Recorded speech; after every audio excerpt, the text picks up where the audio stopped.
Alright, you beautiful peoples of the interwebs, Glyn here, cheapskate fishing. So on my last video I was fishing the tide in, so I'm going to fish the last sort of 2 hours of tide, 2.5 hours of tide out. I'm not very hopeful because I'm trying, I don't know if you've seen the last video, but I've moaned about this. This is my KastKing reel, and let me turn it that way, you can read it better then. KastKing. I imported this from America with great glee and hopefulness and sort of wanting, and it turned out that I couldn't use it very well. Well, I've given it a bit of a service. I mean, it was brand new out the box anyway, you can see it's like literally spanky, but I bought what's called reel oil, especially for fishing reels. It's quite useful, it's quite nice stuff. It comes in a little tube. So the oil thing I was on about, the reel oil, here it is. This is a Daiwa, and it comes with this like little needle that you can then, it's got a squeezy tube, and then you can just like squeeze that oil onto all the sort of little mechanical parts of your reel. So that's the reel oil that I keep now in here. Good for looking after your reels. And the essentially I've applied the oil all the way through it and all the way around it, but also when I first started using it I had braid, so I've now changed over. I've got 18-pound mono, I think it's just mono on here, and I've just got that straight through to a clip now.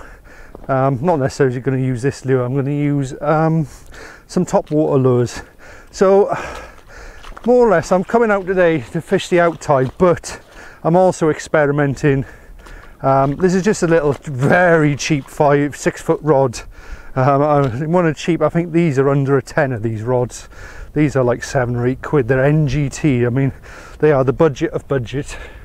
So I'm not giving this reel the best chance, to be honest, but oh look, halfway through the thing, you see those? The old baby jellyfish, I forgot what they're called for a minute.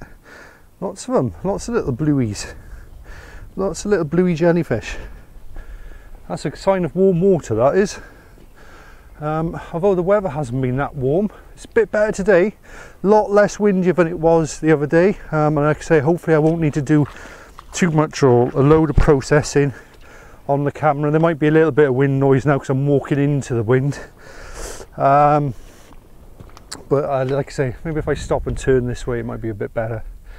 So yeah, last video was very windy down here, and that came out on the microphone. I had to do a lot of post-processing. Anyway, you don't care about that stuff, all you cared about is what I'm fishing with, and so I'm going to try out this KastKing. I'm going to give it a second chance. I'm not feeling very hopeful, and we're going to try and change this over and probably get a top lure. So I'll see you when I get out there. We're just going to fish the rocks again and fish the tide out, so there's still a good bit of depth of water. Should really have come out about 2 hours ago. I don't know what's wrong with the tide time charts at the minute. I keep reading them, it says it's low tide at 4 o'clock. It's now 12 o'clock, so that's 4 hours away, but don't know, that looks more like it's got maybe an hour to 2 hours to low tide, but who am I to argue with whoever writes these tide times? They're only a prediction. And just as well, hopefully they're not predicting the stock market, because I think they'd lose a lot of money. Anyway, that's a little intro. I'll see you when I get up there.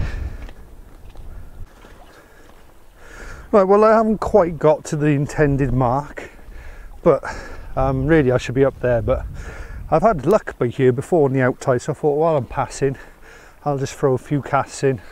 So I've got this set up very let's put that on to maybe 8. So I don't know if I've gone through how to set these up, but essentially I've got it on so there's very little, if I just loosen that, very little movement on that at the minute. It's very tight, so casting won't be very far. That's good enough to start, and what you do is you bring it back all the time then. I don't expect much. I'm just using this little black sidewinder lure, like I say. So what I'm going to do is I'm going to release that a little bit. Lovely. Okay, that's not too bad. It didn't bird's nest, and there is still a little bit of wind today, so I'll just wind this in. I don't expect to really cook into anything, but to be honest, I want to be casting about twice as far as I am at the minute. A little bit further cast and I'll be happy, but of course it's a much shorter rod, this one, so I may not be able to get the sort of length of cast that I'd like. Of course, I've got my waders on. I always tend to fish with my waders on when I'm fishing the out tide, because I like to get a bit of depth. So what I'll do now, because I've got my waders on, I'll just wade out a little bit. That's not too bad. So I haven't adjusted it back anymore.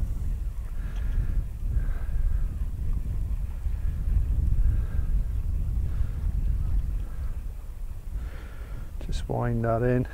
One good thing about having a shorter rod is it can be a little bit more precise with your aiming if you're just doing short distance casts.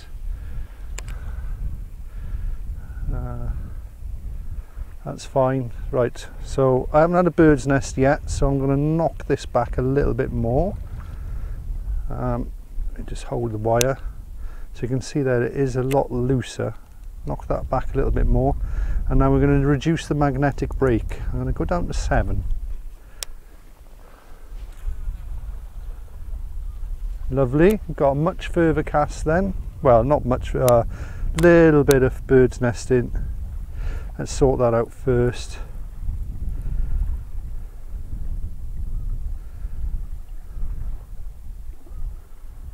Right, okay, hopefully it's not too much of a grindy area.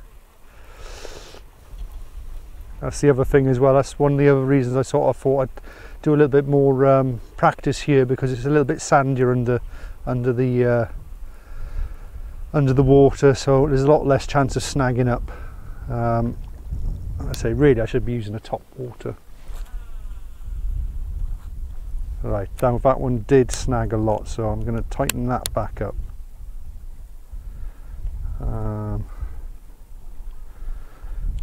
Quite a few turns. So it's not so much the magnetic brake now, it's the centrifugal, is it? No, this magnetic brake is centrifugal force, and then this is just like a normal brake. Right, let's just wind this in. I think I'm nearly there now. It's just a case now of messing about with the magnetic brake, dropping that off a little bit. What you don't want is it, let me just adjust the camera. What you don't want is it bird's nesting mid cast. Like, you expect a little bit of a bird's nest maybe at the end of the cast, but what you don't want is it bird nesting. Right, that's lovely now, so that's not bird nesting. So we're going to drop the magnetic brake down another 2 clicks. We're sort of just above 6 now, and hopefully that'll be it. So I'm not really fishing as such, I'm just what they call it, dialing in the reel. That's what we're doing. There we are, and that's getting to nearly, and it still didn't think, so I'm going to drop it another 2 turns. So yeah, it didn't bird's nest that cast, and we're getting sort of the distances that I'd expect to be able to cast now. So I think we'll head off over to the stones. We'll put a top water lure on and we'll get out over there. Ah, bird's nest. Okay, fortunately we've managed to get away with that one, so I need to bring that back. I think we'll leave it on 6.5.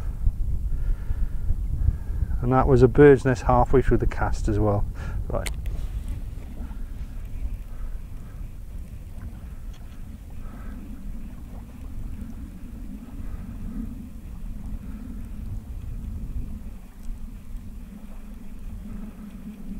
And again, the water is very much chocolate milk at the minute.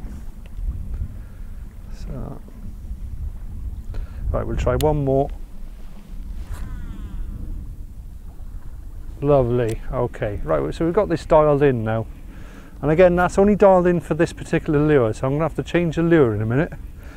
and I might have to dial it in again, but I'll be using a top water lure.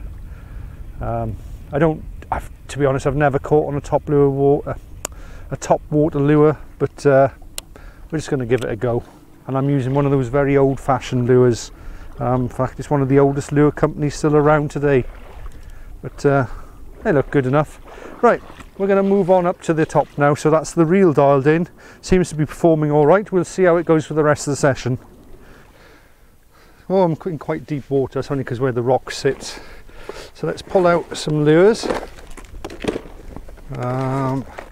We want top water lures really, or shallow diving, and this is the one. I believe it's a heading. Is it heading lures? Yes, it's a heading lure. I'm going to try this top water. Weight wise, I think it's a little bit lighter than this. I think this is about a 30 gram lure. This one's probably about a 20 something. I'm not sure, doesn't say on it. We'll just chuck that on there. So I say I always use these little bait clips. I do like these clips, so quick for just logging on and off. And so I'm not expecting much here. I could get up on this rock if I wanted to, but we're not going to bother. I'll cast out this way. The lure will be dragged down to the left as the tide goes out. You can just about see the way the water is moving. So let's try. Okay, good. This is a walker dog lure as well, so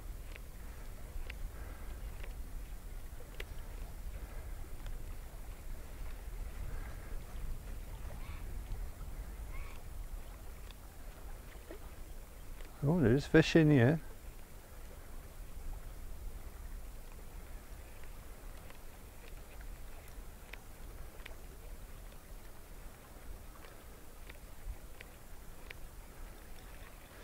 Tell you what then, there's fish in here this close. Let's try casting. Don't land on the rock, please. Thank you.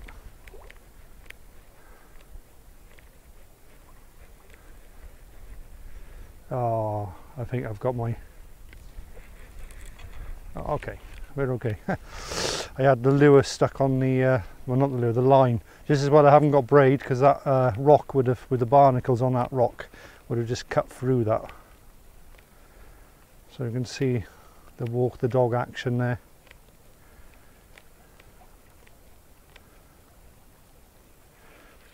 Try casting it this way.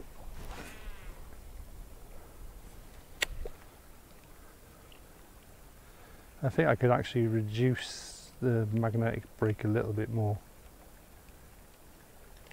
So some people have a lot of luck with these walk the dog lures. I've never hit on them. I've had a bass chase one once or twice, but I've not really had the luck. Right, there we are. Well, I'm going to carry on practicing. I might change over to a shallow diving lure just to give myself half a chance. Oh, let me try backing off this magnetic brake. Let's back it off one. It's funny, it came close then to bird's nesting, so I'll put it back, but what I'll do is I'll drop this off one click, just one click. Well, I backed it off one click, came close to a bird's nest, a little bit of a tangle but not much, enough to get away with.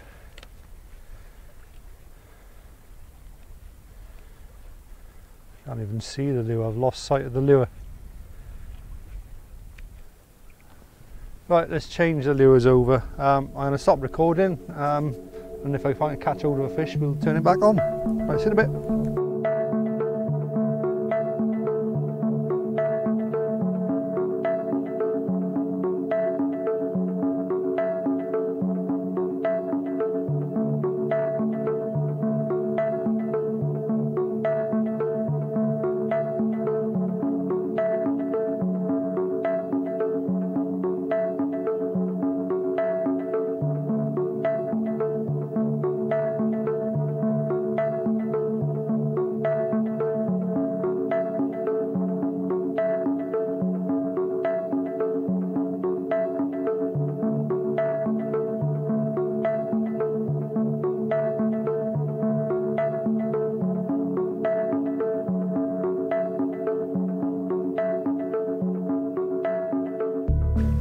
Oh, my friend the seal, look, here he comes, coming past. I have to zoom on him. I'm only filming in 1080, so he might not. Oh, there he goes. Oh, he's come back up. He's quite shallow there. Hello, Mr. Seal. Cyril the seal. I wonder where he'll come back. I'm always a bit reluctant to do a cast when he's in there. Well, not at him anyway. I'll just hold off a second. It's always a good sign though when the seal's coming down, that means he's chasing the fish.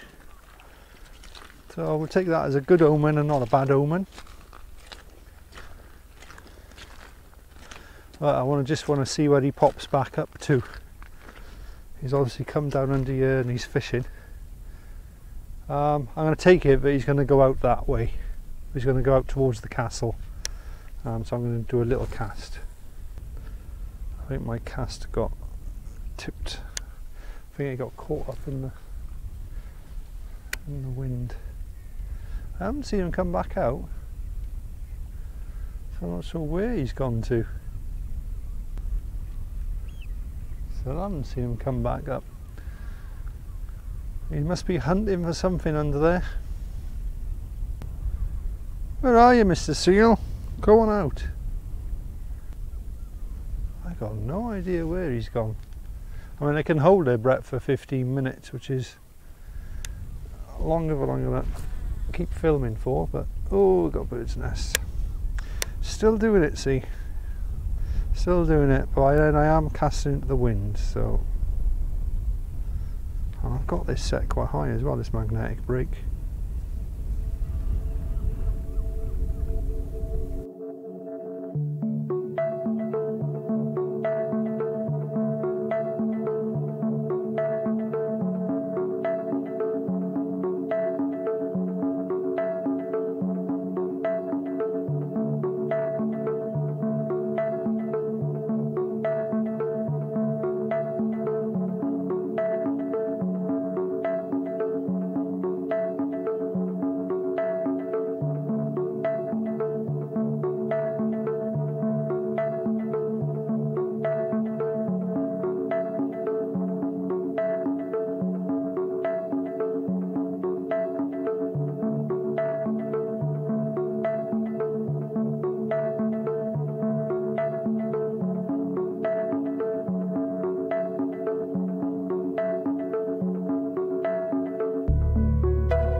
Right, well, that's another unsuccessful mission as far as catching a fish is concerned, but what about the old KastKing then? Like I said, I've given it a second chance. I'm definitely glad I put nylon monofilament on there and not braid, because I think if I'd had braid, I think within the first 10 casts I would have had a massive bird's nest and I would have basically had to cut it all out. The good thing about using mono is you can just sort of like just strip the line off.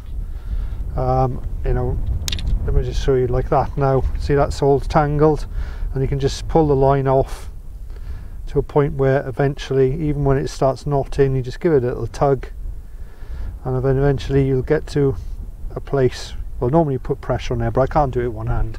Sort that out in a minute. Yeah, so I'm glad I did that. Will I give it a second chance? Yeah, I think I'll give it a second chance. But the other thing I noticed was the lighter lures. That KastKing wasn't working very well with the lighter lures. Flying condoms and the heavier popping top surface lures and the sort of heavier shallow diving lures, fine. I think anything over 16 grams, fine. But when I start going down under 16 grams, like the 13 gram lures, it was struggling. And okay, yeah, it is slightly windy today. You'll probably pick it up a little bit on the mic here. There is a bit, but it's not as bad as it was the other day where I came out fishing with a old-fashioned spool reel, and I didn't have any tangles with that. But I think it's going to be horses for courses with this KastKing. I'm going to definitely put it on a better rod, slightly longer rod. I think about, this is a 6 foot, I think an 8 foot rod will do it quite nicely. Maybe I'll get another one of those ugly sticks. Maybe I'll just get an 8 foot one. If I see one for the right price, 30 to 40 pound, I'll pick up another rod for it. And I'll probably looking at probably 15 to 40 gram casting weight, and I definitely don't want to go any lower than that. So yeah, thank you for joining me today. I'm sorry, no fish again, that's the way it is. I was a little bit late getting out here on the stones here. Really, I should have fished over as this tide was coming off there, but there were fish in the water. I've seen a few bits of movement. Could have been mullet. I think they were little bass though fishing. I think they were little bass feeding. And what more can I say? Thank you for joining me, and that's it. Hopefully we'll have a fish on the next one, and the weather's due to get better in the next few days, so it hasn't been too bad today. Hopefully I'll get another video in the next week when there is nicer weather. Maybe I might go out in the kayak, I'm not sure. That'll be nice, wouldn't it, if we can get a kayak session, get a bit of bait, do a bit of kayaking. That'll be great. Probably definitely catch something on the kayak at least. And so then I will be off for another couple of weeks of work, and then I'll be off again for another 2 weeks, and then back into work for maybe a week or two again, and that'll be it then. So probably come end of July I'll get another video out. I'll get one after this one now, before the 8th of July. I'll get another one out. Get one out then end of July, and get one out then probably beginning of August, and maybe a couple more then towards the end of August. Definitely August, September are going to be, September's going to be a really good month. Hopefully we'll get some really nice weather, and that tends to be a good month for the bass fishing anyway, especially for kayak fishing. I really enjoy September. If the winds are calmed down, you get the right tides out on the marsh there. I used to really enjoy a good September. So anyway, that's enough of yapping on, Glenn. Let's get out of here. These people have got things to do. See you in the next one. Bye bye now.